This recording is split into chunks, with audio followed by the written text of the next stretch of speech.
Break બાદ હવે આગળ વાત કરીએ તો જામનગરના હાપામાં રેલવે સ્ટેશન કોલોનીમાંથી બિનવારસી હાલતમાં નવજાત બાળક મળી આવતા ચકચાર મચી જવા પામી હતી। જામનગર નજીક હાપા રેલવે કોલોની વિસ્તારમાંથી ગઈકાલે સાંજના સમયે એક નવજાત શિશુ જીવિત અવસ્થામાં મળી આવતા ભારે દોડધામ થઈ હતી।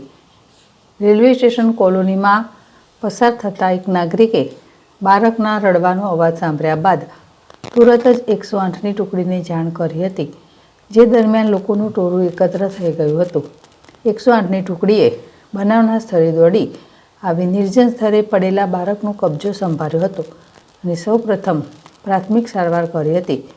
ત્યારબાદ બાળક બાબાને જીવિત અવસ્થામાં સારવાર માટે જીજી હોસ્પિટલમાં પહોંચાડ્યું છે, જ્યાં તેને સમયસર સારવાર મળી ગઈ હોવાથી બાળકનો બચાવ થયો છે।